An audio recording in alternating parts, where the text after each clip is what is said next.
अस्सलाम वालेकुम। इस तरह के सेंटेंसेस हम डेली यूज़ में बोलते हैं ना। इंग्लिश सीखना मेरे लिए ज़रूरी है, पढ़ाई करना सबके लिए ज़रूरी है, मेहनत करना उसके लिए ज़रूरी है। तो इस तरह के सेंटेंसेस को बनाने के लिए क्या स्ट्रक्चर यूज़ होगा, तो चलें देख लेते हैं। उसका सेंटेंस स्ट्रक्चर होगा, सबसे पहले आएगा it's important to me. It's important to me, ठीक है। इट्स इम्पॉर्टेंट टू मी मेरे लिए ज़रूरी है, और फिर आ जाएगा टू और वर्ब की फर्स्ट फॉर्म के साथ ऑब्जेक्ट आ जाएगा, ठीक है। अब देखें, इट्स इम्पॉर्टेंट टू मी की जगह हम यहाँ पे कुछ किसी का भी लगा सकते हैं कि it's important to them, it's important to him, it's important to you, ठीक है। यहाँ पे हम मी की जगह और भी हम लगा सकते हैं, ठीक है। और यहाँ पे हम नेम भी लिख सकते हैं कि इट्स इम्पॉर्टेंट टू हमज़ा, कि हमज़ा के लिए ज़रूरी है, सही है। और इसी सेंटेंस को सेम इस तरह भी बना सकते हैं कि it's important for me, it's important for मी, और फिर टू प्लस वर्ब की फर्स्ट फॉर्म प्लस ऑब्जेक्ट, ठीक है। मी की जगह हम यू, हिम, दे, दैम सब लगा सकते हैं, ठीक है। और देखिए, इन दोनों में जो है ग्रामर के लिहाज से बस छोटा सा फ़र्क ये है, जो फर्स्ट वाला है ना, उसके मतलब ये है कि मतलब यू वैल्यू, यानी आप इसको वैल्यू देते हैं, यानी आपके लिए कोई काम जो है बहुत मायने रखता है, अगर आप वो करेंगे तो आपको ज़्यादा फ़ायदा होगा उससे, ठीक है। यानी कि आप उसके लिए कर रहे हैं, आपका पैशन है, वो आपके लिए ज़रूरी है, आपके सुकून के लिए ज़रूरी है, आपके फ्यूचर के लिए ज़रूरी है। और देखें, ये दूसरा वाला क्या है, वो यानी किसी चीज़ के लिए अदर्स वैल्यू, यानी कि कोई और उसके लिए वैल्यू रखता है। यानी कि अगर आप, अच्छा एक एग्जांपल यहाँ पे ले लेते हैं, जैसे कि अगर हम बोलें कि भाई क्या बोलते हैं, इंग्लिश सीखना मेरे लिए ज़रूरी है, मुझे शौक़ है इंग्लिश बोलने का, तो वो क्या हो जाएगा, it's important to me.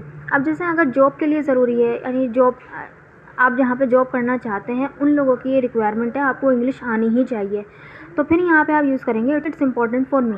By the way, spoken language में आप it's important to me use करें, it's important for me use करें, दोनों ही ठीक रहेंगे, ठीक है। तो वहाँ पे कुछ ज़्यादा वैल्यू नहीं दी जाती इस बात को।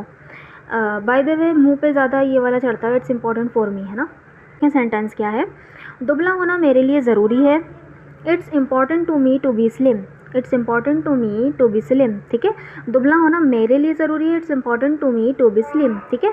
Next sentence, it's important for me to be slim, it's important for me to be slim, to की जगह क्या आ गया, फोर आ गया, ठीक है। नेक्स्ट सेंटेंस देखें, इंग्लिश सीखना मेरे लिए ज़रूरी है, इंग्लिश सीखना मेरे लिए ज़रूरी है, it's important to me to learn English, it's important to me to learn English, ठीक है। It's important for me to learn English, it's important for me to learn English. अगर ये होता कि इंग्लिश सीखना तुम्हारे लिए ज़रूरी है, तो ये बोल देते it's important to you to learn English, it's important to you to learn English, या it's important for you to learn English, ठीक है। नेक्स्ट सेंटेंस देखें, नेक्स्ट सेंटेंस है हमारा, उससे इस सिलसिले में बात करना आपके लिए ज़रूरी है। देखें, आपके लिए आ गया, ठीक है। तो यहाँ पे मी की जगह आप यू का यूज़ करेंगे, तो क्या बोलेंगे, it's important to you to talk to him about this, ठीक है। इट्स इम्पॉर्टेंट टू यू, या आपके लिए ज़रूरी है, टू टॉक टू हिम, उससे बात करना, अबाउट दिस, इस सिलसिले में, ठीक है। तो इसको फॉर यू लगा के भी यूज़ कर सकते हैं, it's important for me to talk to him about this. तो स्पोकन लैंग्वेज में आप जो है इन दोनों को ही यूज़ कर सकते हैं आराम से, कोई ये जाने बगैर कि इसमें क्या डिफरेंस है, ठीक है। वो एक ग्रामर बेस एक बस कॉन्सेप्ट है, ठीक है। सो आप स्पोकन लैंग्वेज में इसको यूज़ कर सकते हैं। नेक्स्ट सेंटेंस है, नेक्स्ट सेंटेंस है हमारा, पढ़ाई करना सबके लिए ज़रूरी है। अब देखें, सबके लिए ज़रूरी है, अब मी नहीं आएगा यहाँ पे, ना यू आएगा, बल्कि आएगा एवरीवन, फॉर एवरीवन या टू एवरीवन। तो क्या बोलेंगे, it's important to everyone to study, it's important to everyone to study, ठीक है। पढ़ाई करना सबके लिए ज़रूरी है, it's important to everyone to study.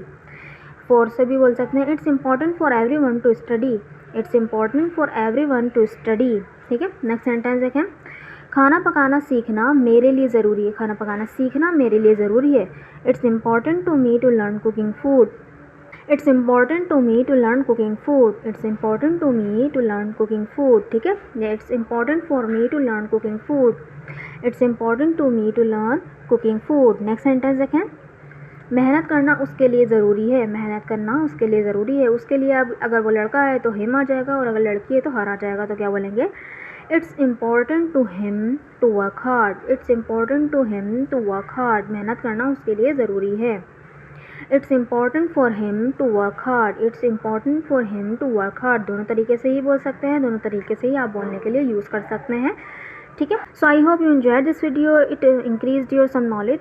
So this sentence is for you, आपसे मुलाकात करना मेरे लिए ज़रूरी है, आपसे मुलाकात करना मेरे लिए ज़रूरी है, आपसे मुलाकात करना यानी मिलना, ठीक है।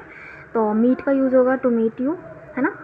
सो इस सेंटेंस को ट्रांसलेट करके कमेंट बॉक्स में ज़रूर लिखिएगा. Let me know that how much did you understand.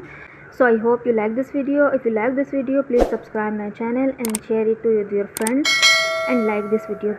Thank you so much.